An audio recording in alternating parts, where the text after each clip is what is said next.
इस अपमानजनक और बेदर्दी भरे सजाओं के बीच राध्या हुई प्रेग्नेंट। जब यह बात प्रथम को पता चली तो वह बहुत खुश हो गया, लेकिन निहारिका और दादी के होश उड़ गए। वहीं रजनी भी राध्या के साथ खड़ी नजर आ रही है।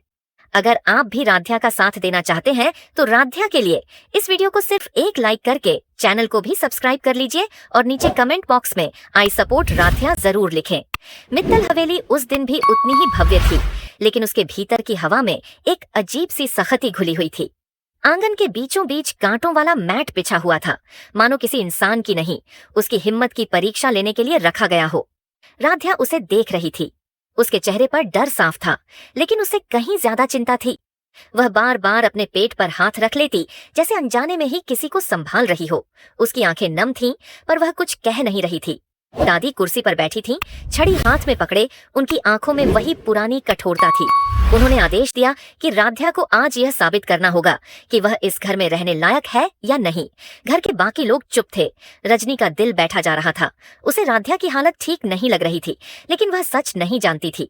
निहारिका दूर खड़ी थी, चेहरे पर आत्मसंतोष था। उसे लग रहा था कि आज राध्या पूरी तरह टूट जाएगी और यही उसका सबसे बड़ा फायदा होगा। राध्या ने कांटों वाले मैट की तरफ कदम बढ़ाया। उसके भीतर डर से ज्यादा एक बेचैनी थी, जैसे उसका शरीर उसे चेतावनी दे रहा हो। जैसे ही उसने पहला कदम रखा, कांटे उसके तलवों में चुभ गए।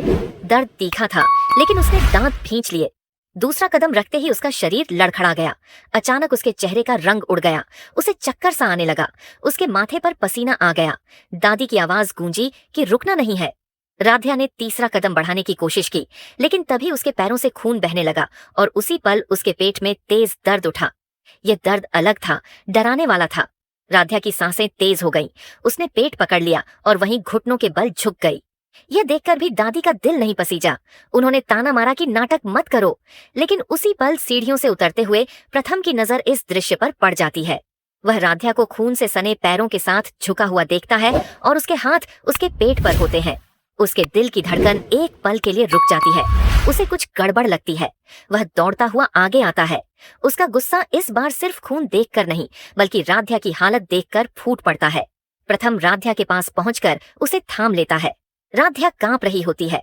उसकी आंखों में डर साफ झलक रहा होता है। वह बहुत धीमी आवाज में बोलती है कि उसे बहुत दर्द हो रहा है। प्रथम उसे उठाकर अपनी बाहों में ले लेता है। तभी अचानक राध्या बेहोश सी हो जाती है। यह देखकर पूरा घर हिल जाता है।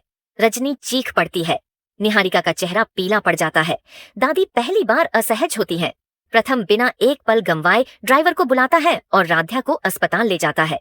गाड़ी में बैठते समय उसका हाथ लगातार राध्या के माथे पर रहता है। उसके मन में डर बैठ जाता है कि कहीं कुछ बहुत बड़ा अनहोनी न हो जाए। अस्पताल पहुंचते ही डॉक्टर राध्या को तुरंत अंदर ले जाते हैं। बाहर प्रतीक्षा कक्ष में प्रथम बैठा रहता है, हाथ जोड़कर आंखें बंद किए। रजनी भी आ जाती है। उसकी आंखों से आंसू रुक नहीं रहे होते।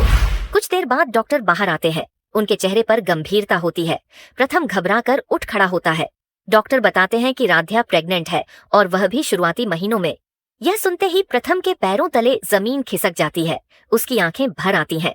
डॉक्टर आगे कहते हैं कि आज जो तनाव और शारीरिक यातना हुई है, उससे बच्चे को खतरा हो सकता था, लेकिन समय पर लाने से फिलहाल सब सुरक्षित है। यह सुनकर प्रथम फूट फूट कर रो पड़ता है। उसे अपनी गलती का एहसास होता है कि वह राध्या को अकेला छोड़कर गया था। कुछ देर बाद राध्या को होश आता है। प्रथम उसके पास बैठा होता है। वह उसकी आंखों में देखती है और धीरे से कहती है कि वह उसे कुछ बताना चाहती थी, लेकिन डरती थी। वह बताती है कि उसे कई दिनों से एहसास हो रहा था कि वह मां बनने वाली है, लेकिन घर के माहौल और दादी के डर की वजह से वह कुछ कह नहीं पाई। प्रथम उसका हाथ पकड़ लेता है और खुद को संभाल नहीं पाता।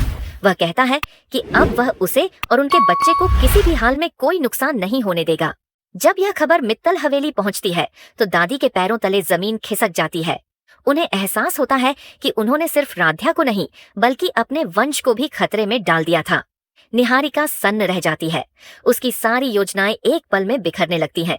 रजनी अस्पताल पहुंचती है और राध्या को गले लगाकर रो पड़ती है। पहली बार राध्या को लगता है कि वह अकेली नहीं है। प्रथम अस्पताल के कमरे में खड़ा होकर फैसला करता है कि अब यह लड़ाई सिर्फ उसके और राध्या की नहीं, बल्कि उनके बच्चे के भविष्य की भी है। वह तय करता है कि चाहे इसके लिए उसे मित्तल हवेली छोड़नी पड़े या दादी के खिलाफ खड़ा होना पड़े, वह पीछे नहीं हटेगा। राध्या उसके चेहरे को देखती है। उसकी आंखों में डर के साथ साथ एक नई उम्मीद भी होती है।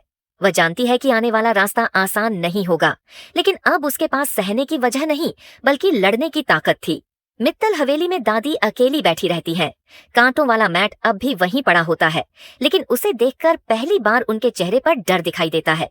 उन्हें एहसास हो जाता है कि जिस आग में उन्होंने राध्या को झोंका था, उसी आग ने अब उनकी सत्ता को जलाना शुरू कर दिया है। यह कहानी अब सिर्फ एक बहू की सहनशीलता की नहीं रही, बल्कि एक माँ की लड़ाई बन चुकी थी, और यह लड़ाई अब शुरू ही हुई थी। अस्पताल की सफेद दीवारों के बीच बैठा प्रथम लगातार घड़ी देख रहा था। हर सेकंड उसे भारी लग रहा था। बाहर की दुनिया जैसे थम गई हो, लेकिन उसके भीतर तूफान चल रहा था। कमरे के अंदर राध्या सो रही थी। उसके चेहरे पर थकान थी, लेकिन सांसों की लय देखकर थोड़ी राहत मिल रही थी।